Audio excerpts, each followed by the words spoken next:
खुश आमदीद। आज हम ACCA MA1 स्टडी हब के एक अहम मौजू पर बात कर रहे हैं, कोडिंग सिस्टम्स यानी कोडिंग सिस्टम्स। जी बिल्कुल, ये एक बहुत बुनियादी और अहम कॉन्सेप्ट है अकाउंटिंग और बिजनेस में।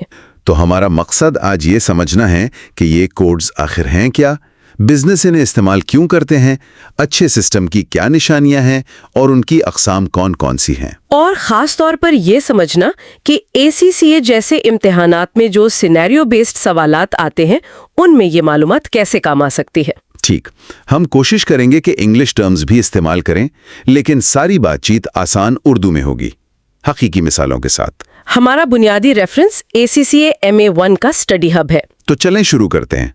सबसे पहले ये कोड और कोडिंग सिस्टम, ये असल में हैं क्या? देखें, कोड तो सीधा सा है, ये हुरूफ या नंबर्स या कोई अलामतें भी हो सकती हैं, उनका एक मुनफरिद सेट होता है। अच्छा, एक सेट। हाँ, एक यूनिक सेट जो किसी खास चीज, किसी आइटम, किसी शख्स की पहचान करवाता है, जैसे सुपरमार्केट में प्रोडक्ट का बारकोड, या जैसे दफ्तर में हर मुलाजिम का एक एम्प्लॉय आईडी होता है, वो भी एक कोड है। बिल्कुल। और कोडिंग सिस्टम फिर वो पूरा निज़ाम, वो पूरा तरीकाकार है जिसके तहत ये कोड्स बनते हैं, उनको तरतीब दिया जाता है और इस्तेमाल किया जाता है। जैसे लाइब्रेरी में किताबों को कैटलॉग करने का सिस्टम होता है, वो एक कोडिंग सिस्टम हो गया। जी हाँ, जैसे ड्यूई डेसिमल सिस्टम या फिर आजकल जो बार कोड्स और QR कोड्स हम हर जगह देखते हैं, वो भी इसी की मिसालें हैं। ठीक है, तो ये तो समझ आ गया कि कोड और कोडिंग सिस्टम क्या है।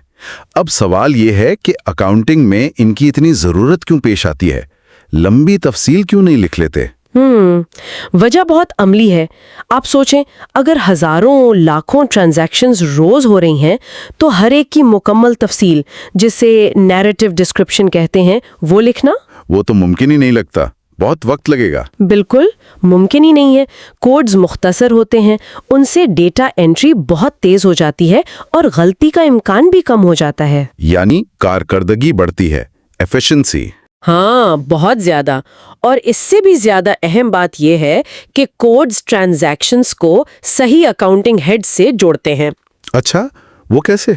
मिसाल के तौर पर, आपने अपने चार्ट ऑफ अकाउंट्स में बिजली के खर्चे का कोड रखा है, मान लें 7101। अब जब भी बिजली का बिल आएगा और आप ये कोड इस्तेमाल करेंगे, तो सिस्टम खुद ब खुद इस खर्चे को इलेक्ट्रिसिटी एक्सपेंस के लेजर में डाल देगा। सही, तो इससे ये यकीन दहानी हो जाती है कि खर्चा सही जगह रिकॉर्ड हो रहा है। जी बिल्कुल, कोई इब्हाम नहीं रहता। ये तो बड़ी अहम बात है। तो फिर एक मौसर कोडिंग सिस्टम में क्या खास बात होनी चाहिए, क्या खुसूसियात हैं उसकी? ACCA के मुताबिक 5 बुनियादी खुसूसियात हैं जो एक अच्छे कोडिंग सिस्टम में होनी चाहिए। 5? अच्छा, कौन कौन सी? पहली तो ये कि वो लॉजिकल हो, यानी मंतिकी, उसकी साख्त, उसका स्ट्रक्चर समझने में आसान हो। जैसे आपने डिपार्टमेंट कोड्स बनाए तो एक तरतीब हो, 100 से 199 सेल्स, 200 से 299 मार्केटिंग वगैरह। ठीक है, मंतिकी हो। दूसरी? या पेचीदा ना हो। हाँ, जैसे किसी सप्लायर के लिए शायद 3 या 4 हिंदे काफी हो, 20 हिंदों का कोड बनाने की जरूरत नहीं। बिल्कुल। तीसरी है कंसिस्टेंट, मुस्तकिल मिजाजी, मतलब मिलती जुलती चीजों के कोड्स में भी एक रब्त, एक मुमासलत होनी चाहिए। अच्छा, जैसे अगर एक ही डिजाइन की टी-शर्ट्स हैं मुख्तलिफ साइज में, तो उनके कोड्स TSHRTS, TSHRTM, TSHRTL हो सकते हैं। इससे पहचानने में आसानी रहती है। सही। चौथी खसूसियत क्या है? चौथी बहुत अहम है, यूनिक, मुनफरिद। हर आइटम, हर अकाउंट, हर शख्स का सिर्फ और सिर्फ एक ही कोड हो, जो किसी और का ना हो। हाँ, ये तो लाजमी है, वरना तो सारी गड़बड़ हो जाएगी। अगर 2 कस्टमर्स का एक ही कोड हो तो पता ही नहीं चलेगा कि किसकी सेल्स हैं, किससे पैसे लेने हैं। 5वीं और आखिरी खसूसियत है एक्सपैंडेबल, यानी काबिले तौसी। एक्सपैंडेबल मतलब इसमें गुंजाइश हो? जी, कि मुस्तकबिल में अगर आपको नए प्रोडक्ट्स लाने हैं, नए डिपार्टमेंट बनाने हैं, तो सिस्टम में आसानी से नए कोड्स शामिल करने की जगह हो, सिस्टम बंद ना हो जाए। ये 5 बातें, logical, concise, consistent, unique, expandable, वाकई एक अच्छे सिस्टम की बुनियाद हैं। जी बिल्कुल। अब अगर हम इन सिस्टम्स की अकसाम की बात करें तो कई तरह के होते होंगे। हाँ, ACCA में 5 बुनियादी इकसाम का जिक्र है: सीक्वेंशियल, ब्लॉक, फैसेटेड, हायरार्किकल और निमोनिक। ठीक है, क्या हम इनमें से एक दो को थोड़ा तफसील से देख सकते हैं?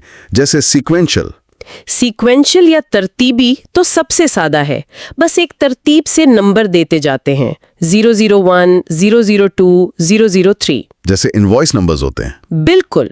इसका फायदा है कि आसान है, लेकिन मसला ये है कि कोड खुद कुछ बताता नहीं, उसका कोई मतलब नहीं होता, और अगर नंबर खत्म हो जाएं तो तौसी मुश्किल हो सकती है। ठीक है, और ब्लॉक कोडिंग कैसी होती है? ब्लॉक या ग्रोही कोडिंग अकाउंटिंग में बहुत आम है। इसमें आप आइटम्स को मनते की ग्रुप्स में बांट देते हैं और हर ग्रुप को नंबरों का एक ब्लॉक अलॉट कर देते हैं। जैसे चार्ट ऑफ अकाउंट्स में होता है। बेहतरीन मिसाल, जैसे तमाम नॉन करंट एसेट्स के कोड्स 1000 से 1999 तक होंगे, करंट एसेट्स के 2000 से 2999 तक, लायबिलिटीज के अलग, इक्विटी के अलग, फिर इखराजात एक्सपेंसेस के अलग ब्लॉक, जैसे 7000 से 7999 तक। तो इससे दर्जाबंदी क्लासिफिकेशन बहुत आसान हो जाती है।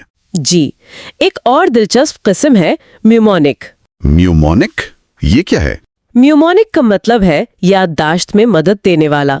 इसमें हुरूफ इस्तेमाल किए जाते हैं जो उस चीज की याद दिलाएं जिसका वो कोड है। ओह, जैसे एयरपोर्ट कोड्स, LHR लाहौर के लिए, KHI कराची के लिए। बिल्कुल, ये याद रखने में आसान होते हैं।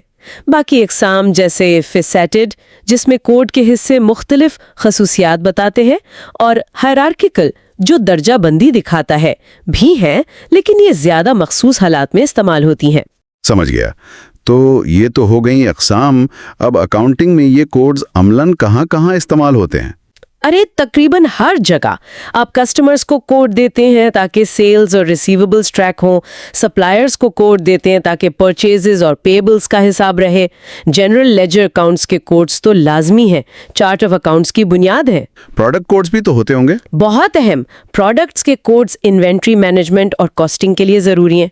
फिर कॉस्ट सेंटर्स के कोड्स होते हैं ताकि इखराजात को मुख्तलिफ शोबों या प्रोजेक्ट्स में बांटा जा सके। अच्छा, यानी इखराजात को ट्रैक करने के लिए। जी, यहाँ तक कि एम्प्लॉयज के लिए पेरोल में, जॉब्स या प्रोजेक्ट्स के लिए, मटेरियल्स के लिए, हर जगह कोड्स इस्तेमाल होते हैं। मकसद वही है, डेटा को मुनज़्ज़म करना, प्रोसेसिंग तेज करना और तज्जिया आसान बनाना। तो फायदे तो बहुत वाज़ेह हैं, तेजी, दुरुस्तगी, वक्त की बचत, कम उलझन।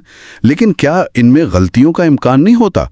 डेटा एंट्री में गलत कोड डल गया तो? बिल्कुल, गलतियां हो सकती हैं, इंसान हैं, गलती हो जाती है, लेकिन यहीं पर अच्छे कोडिंग सिस्टम की खुसूसियात काम आती हैं। कैसे? जैसे अगर आपका सिस्टम लॉजिकल है या खास तौर पर मेमोनिक है तो गलती पकड़ना आसान हो सकता है। अच्छा, मेमोनिक कैसे मदद करता है? ACCA की एक मिसाल है कि फर्ज करें चॉकलेट चिप कुकीज का कोड है CHCHCO और ब्रेड रोल व्हाइट का है BRROW। अगर कोई गलती से कुकीज की एंट्री में BRROW डाल दे तो चूंकि कोड खुद थोड़ा मतलब रखता है, chocolate chip cookie versus bread roll white, तो शायद डेटा एंट्री करने वाले या चेक करने वाले की नज़र फौरन पड़ जाए कि ये कोड मैच नहीं कर रहा है। बात तो सही है। और अगर गलती हो ही जाए तो उसे ठीक कैसे करते हैं? इसका एक मियारी तरीका है। 2 एटेप्स हैं। पहला, जो गलत एंट्री हुई है उसे रिवर्स करें ताकि उसका असर खत्म हो जाए, यानी उसे कैंसिल कर दें एक तरह से। जी। और दूसरा, फिर दुरुस्त कोड के साथ वो ट्रांजैक्शन दोबारा पोस्ट करें। इससे एक पूरा रिकॉर्ड, एक ऑडिट ट्रेल बन जाता है कि क्या गलती हुई थी और उसे कैसे ठीक किया गया। ये शफाफियत के लिए ज़रूरी है। ठीक है, तो खुलासा ये हुआ कि कोडिंग सिस्टम्स बज़ाहिर सादा लग सकते हैं, लेकिन ये बिजनेस और अकाउंटिंग की दुनिया में मालूमात को मुनज़्ज़म और काबिल इस्तेमाल बनाने के लिए बिल्कुल नागुज़ीर हैं। बिल्कुल। और एक अच्छे सिस्टम की वो 5 खुसूसियात, लॉजिकल, कंसाइज, कंसिस्टेंट, यूनिक और एक्सपेंडेबल, बहुत अहम है। और ज़रूरत के मुताबिक सही किस्म का सिस्टम जैसे सीक्वेंशियल, ब्लॉक या मेमोनिक मुंतखब करना ज़रूरी है। ठीक है। मैं एक आखिरी बात सोच रही थी मुस्तकबिल के हवाले से। जी। یہ جو نئی ٹیکنالوجی آ رہی ہے، خاص طور پر آرٹیفیشل انٹیلیجنس AI، یہ کوڈنگ سسٹمز کو کیسے بدل سکتی ہے؟ دلچسپ سوال ہے. کیا AI خود ہی ٹرانزیکشن کی تفصیل پڑھ کر اسے کوڈ دے سکے گا؟ شاید. اگر ایسا ہو گیا تو مینول کوڈنگ کی ضرورت شاید بہت کم ہو جائے گی. یہ یقیناً ایک ایسی چیز ہے جس پر نظر رکھنی ہوگی. واقعی یہ دیکھنا دلچسپ ہوگا کہ مستقبل میں کیا ہوتا ہے. آج کی گفتگو کے لیے آپ کا بہت شکریہ. شکریہ. اور ہمارے سننے والوں کا بھی شکریہ.